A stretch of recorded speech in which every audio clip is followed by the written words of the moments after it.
Allow me to give Nakuru two nicknames. Allow me to give Nakuru two nicknames. The first nickname I want to give to Nakuru is Chavakali. And the second nickname I want to give to Nakuru is Iveti. Before I start talking this episode's topic, I want to explain the meaning of three things: Nakuru, Chavakali, and Iveti. Chavakali is a Maragoli word, Ikiavakali, a place for women. Long time ago, when Luyas would fight Nandis, uh, uh, uh, just between Kapsabet and Kaimosi, Kaimosi Tirik. There are two Kaimosis. Women would be placed in a place called Chavakali, where they would prepare food for men, for the warriors. So food would be prepared at Chavakali and then be transported to wherever these people are fighting Kalenjins or are fighting Nandis. So that place is where it was called Ikiavakali, a place of women. In Kikamba, Iveti, a woman is called Keveti. A woman in Kikamba is called Keveti. So they value women just like wallets, isn't it? Because Kiveti in Kiswahili is a wallet. But in Kikamba, Kiveti is a lady, a single lady. A lady, a mature lady. A girl is called Moyetu. Just similar to Kikuyu Moiretu, but Moyetu. So a woman is called Keveti. If there are many, they are called Iveti. Why am I calling Nakuru Iveti women, or am I calling it Kiavakali, place of women? Unless I'm wrong, but I think Nakuru is the only county that is ruled by women. Nakuru, of course, there are how many county positions? There are 4. In every county, we have 4 county positions. We have senator, we have women rep, those are 2.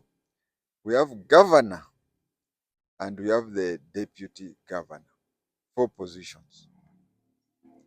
In many counties, almost all, you will even find that out of the 4 positions, it is only the women rep who is a woman. Although, if you look at the Constitution properly, if you read the Constitution properly, the way I have read it properly, the Constitution says that the women rep or the women representative is a member of the National Assembly who is there to look at the affirmative action. Who is supposed to look for affirmative action, is supposed to address women issues in the county. If you look at it properly and you read and maybe seek for an opinion from a constitutional lawyer, there is no place in the Constitution which insists that a woman rep has to be a woman. Many people, many men, me included, have a very soft spot for women affairs. So I am qualified to contest and even win a women rep position. I only need to convince the voters, men and women of the county, that I have the welfare of women in mind, and of all the people who are appearing on the ballot paper on the women rep position, I can represent women in that county more. I'm better placed than all of them. The framers of our constitution forgot to say that strictly women rep should be of the female gender. But anyway, if I or anybody else offers himself as a woman rep in a county, people will interpret that one to be a mockery or a joke. And that one would only lead to people not voting for you, and you'll not be voted, not because you do not represent matters of women, or that not that you are well placed to represent women issues more than the other women, more than the women. Forgive me for saying other women, because as a man you cannot say other women. If I or any other man offers himself to be the women rep and convinces the electorate that he he has the issues, he has the welfare of women at heart, and can represent the women better than the women who have offered themselves to be women representative, uh, he can be elected. He can be elected as women rep in that county. So that is what I've said. In any county, you'll find that in many counties, you'll find that out of the 4 positions, it is only the women rep that is a woman. I've just, in many words, said how it is possible to have a man as a women rep. Now you find that many counties, one lady is the women rep. You'll find that the senator is a man, the governor is a man, deputy governor is a man. So out of the 4 positions, women only have one represented in a quarter. But let us go to Nakuru. Of course, Nakuru, the women rep is a woman. The senator, Keroche, is a woman. And the governor is a woman. It is only the deputy governor who is a man. It is on paper, it is possible that Governor Susan would have even had a woman deputy governor, and it would mean that all the 4 positions would be occupied by women. All the 4 positions would be occupied by women. But it has not happened. Whereas in other counties, we have one lady on the high table. In Nakuru, we have one gent on the high table. We have 3 women in the high table. We have to thank Nakuru. It has done well, and other counties should do the same. Although, as you'll have noticed, that in Kenya, we have, is it a fraction of the women, a fraction of the governors are women. Majority of them are men. But when you find these cases of impeachment, kina Mwangaza, kina nani, kina Machakos, Wavinya Ndeti, and so on and so forth, you find that a fraction of the male governors are the ones who are being impeached, but the majority are women. We should have to address that. But when it comes to Nakuru, our leaders in Nakuru County are really discouraging us. Governor Susan Kihika, when she went to deliver her twins, she went to deliver them out of the country. Right now, as I'm recording this, rumors are going out that Senator Keroche is out of the country for medical treatment. Going abroad gives a very negative picture. You are trying to tell us that the county that you are in, medical problems are very personal, so we don't know the level and the seriousness of their sickness or their delivery. But those people leaving our country, going abroad, gives a negative picture.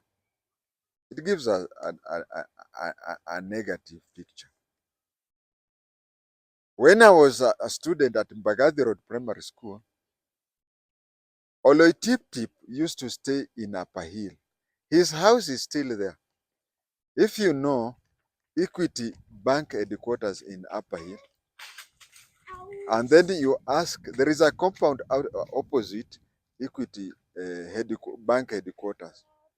In this compound, Equity Bank employees use it as their parking lot. And you'll see that there is a very old wooden house there.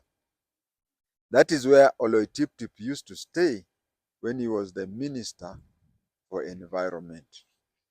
And his children used to go to Kanjo Primary School, Mbagathi Road Primary School. We used to be classmates with them. Those days, I want to take you back to 1975. Upper Hill was, you see, take our people, take even MCS, see where they stay. Look at our MPs, both senators and members of the National Assemblies. Look at the castles that they build for themselves. They build houses both at home and in Nairobi that are on the top cream of the society. But if you look at Oloitip, look at the leaders who were there in 1975.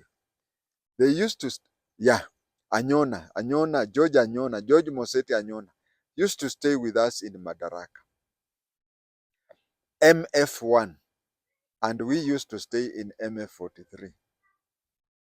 I can tell you that our house, the house that I used to stay in 1975, was a better house than George Anyona's house in MF1. Anybody who has access to Madaraka Estate, go and look at MF1, Madaraka Flat 1, and go and look at Madaraka Flat 43. We used to stay in a better house than MPs. But today, county police, my father was at the level of a county police commander. Can you tell me that an MP, a member of the National Assembly, can stay in the same residence with a county police commander today? Remember those days, Uhuru went to the same school with some of upper class kids, but once he had entered the compound, he was just like any other student. I remember one time Uhuru told his father that Jomo, that is, that he had been beaten at school. When he was beaten at school, the father told him, go back and fight like a man. Uhuru used to fight like any other. This is what I'm trying to say, that our leaders of today, especially political leaders of today, they live in another planet, not like the people they represent.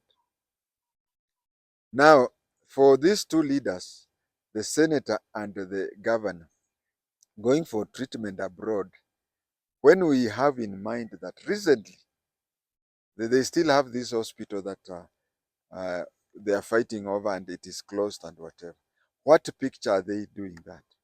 Because we would have expected that when they are leaders, especially in a county where majority of the leaders are women, we would have expected them that they would set a good example by going for treatment in local hospital.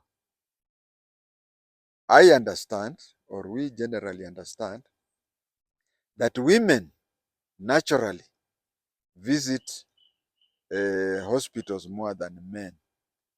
But Nakuru, having its leadership, uh, going for treatment abroad, it unless maybe those cases are because especially medical issues. Medical issues are very private. They cannot be discussed and whatever. But on the face value, just on the face value, the governor was going to give birth to kids. They are twins. Maternity. We don't know. First of all, I don't know whether it is true that the senator is sick and has gone abroad or not. But in the case it is true, what picture is it being shown out, especially in a county led by women? Thank you.